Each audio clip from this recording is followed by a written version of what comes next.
left, the door closed, and you felt something crack inside of you, didn't you? The rejection hit hard, whether it came from someone you loved, from the world around you, or even from life itself. The impulse is there, pulling you to cry out, to seek validation, to let them know what they've done to you. This impulse, this need to reveal your pain, it is not strength, it is not control, it is not mastery. What if I told you there is a deeper, more powerful response to rejection than exposing your wounds to those who have turned their backs on you? What if the ultimate mastery lies in silence, in fortitude, in a steady, unwavering calm? This is where we begin, where we rise, not through the expression of our struggles, but through mastering them, without needing the world's acknowledgement. In the world of Stoicism, we are taught to transcend our pain, to transform it into something unshakable. As Epictetus said, it's not what happens to you, but how you react to it that matters. Now, let's dive into how a Stoic mind handles rejection, and why our struggle is not meant to be a display for those who walked away. Number 1. Rejection does not define us, our response does. Rejection is inevitable. People will come into your life and they will leave. They will promise you forever and then disappear without warning. The world will promise you success and deliver defeat.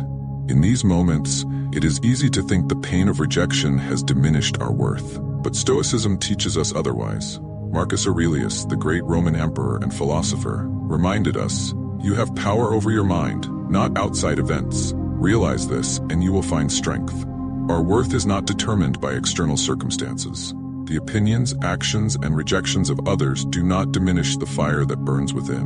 Rejection is a fact of life, but how we respond to it is where our true power lies. Do we cry out in pain, begging for recognition from those who left us behind?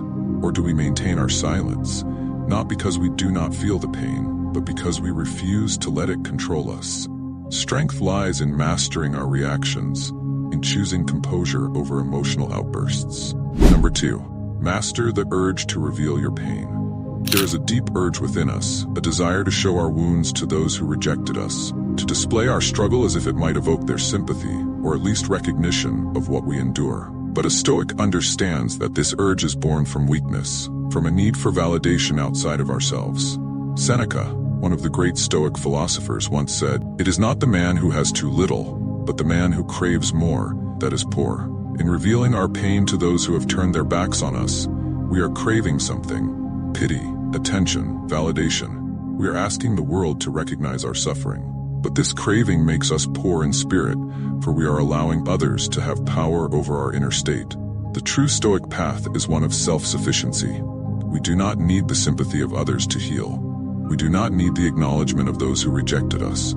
Our pain is ours alone, and in mastering it, we grow stronger. To reveal your pain is to give away your power. To hold it within, to process it in silence, is to keep your strength intact. Number 3. Emotions are fleeting, but our character is permanent. Pain, rejection, sadness, these emotions flare up within us like a sudden storm. They feel all-encompassing, as though they will never pass. But emotions are fleeting. They come and go, like waves upon the shore. The Stoics taught that while we cannot control the arrival of emotions, we can control how we respond to them. Epictetus, another revered Stoic, taught, "Men are disturbed not by things, but by the view which they take of them." The rejection you feel is not permanent, nor is it truly as powerful as it seems in the moment. It is your perception of the rejection that causes the suffering. Change your perception, and the pain loses its grip on you. Our character, however, is lasting. It is shaped by how we handle adversity, not by how loudly we proclaim our struggles. When we master our emotions, when we remain calm in the face of rejection, we are not denying our feelings, we are transforming them. We are building a foundation of inner strength that will outlast any temporary storm. Number 4. Silence is power. Don't give them more than they deserve. It is tempting to confront those who rejected us, to show them our pain, our struggles, and the havoc they have caused in our lives. But this is not power. This is giving them more than they deserve. Seneca once wrote, "A gem cannot be polished without friction, nor a man perfected without trials." Rejection in this sense is a trial. It is a moment where we are tested, where our resolve is challenged. But just as a gem must endure friction to shine, so must we endure rejection without seeking to show our cracks to those who rejected us. There is great power in silence, There is dignity in withholding our struggles from those who turned their backs on us. In silence, we find our strength. We do not need to show our pain to prove it exists. We do not need their validation to heal. The Stoic finds peace in knowing that the battle within is fought quietly, and the victory is theirs alone. Number 5. Let go of what you cannot control. Perhaps the most fundamental lesson of Stoicism is the importance of understanding what is within our control and what is not. Rejection, as painful as it may be, falls into the category of things we cannot control. We cannot force someone to stay. We cannot make the world treat us fairly, but we can control how we respond to these circumstances. Marcus Aurelius reminded himself daily, "You could leave life right now. Let that determine what you do and say and think." Life is fleeting, and the opinions of others are even more so. Why, then, should we waste precious moments of our existence by giving power to those who rejected us? Why should we let their actions dictate our peace? We cannot control how others see us, how they react to us, or whether they stay or leave. But we can control our own actions. We can choose to rise above the pain of rejection, to let it harden us in the best possible way, not into bitterness, but into strength. Number 6. The past is gone, only the present matters. Rejection often ties us to the past. We replay the moment in our minds, thinking of all the ways things could have gone differently. We dwell on what was lost, on the pain inflicted by those who turned away from us. But this dwelling, this obsession with the past, is poison. Seneca advised, "What has happened, has happened. It is not what happens to you, but how you react to it." The past is beyond our control. It is done, finished. To cling to it is to live in a world that no longer exists. The Stoic lives in the present, in the now, where our power truly lies. We cannot change the past, but we can change how we move forward. The true test of strength is not in how long we can dwell on what was lost, but in how quickly we can rise again and move forward, undeterred by the rejection we have faced. Number 7. Fortify your soul. Pain is a teacher, not an enemy. Pain is inevitable. It comes for all of us in one form or another, but the Stoic does not view pain as an enemy. Pain is a teacher, a forge in which we are shaped and strengthened. As Marcus Aurelius said, the impediment to action advances action. What stands in the way becomes the way. Rejection is painful, yes, but it is also a gift.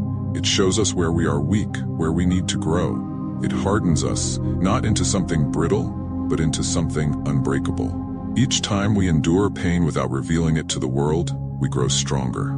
We learn to bear the burden ourselves, to stand tall even when the weight seems unbearable. This is the true path of the Stoic. We do not shy away from pain, but neither do we display it for the world to see. We endure it, we learn from it, and we emerge on the other side, stronger than before. Number 8. Live for yourself, not for the approval of others.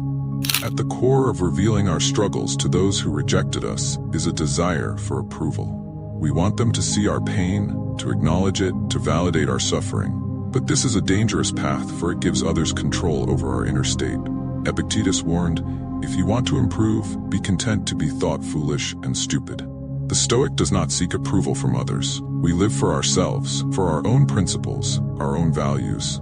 The opinions of others, whether they are full of admiration or rejection, are irrelevant. True strength lies in knowing that our worth does not come from the outside. It comes from within. When we understand this, we no longer feel the need to reveal our pain to others. We no longer seek validation from those who rejected us. We are complete in ourselves. At the end, rejection will come for all of us. It is a part of life, as certain as the rising and setting of the sun. But how we respond to rejection defines us. The Stoic way is not to reveal our pain to those who rejected us, but to master it within ourselves. In silence, we find our strength. In fortitude, we find our peace. And in the face of rejection, we do not crumble, we rise. As Marcus Aurelius said, the soul becomes dyed with the color of its thoughts. Let your thoughts be of strength, of mastery, of unshakable calm. Let rejection be the catalyst that pushes you toward growth, not the wound that leaves you seeking validation. We do not need the world to acknowledge our pain. We do not need the approval of those who left us behind. We are Stoics, and our strength comes from within. What are your views on this? Share your thoughts in the comments below. I will personally read all of your comments. And if you seriously want to level up in life, don't forget to show some love by hitting the like and subscribe button. Stay strong, Until next time.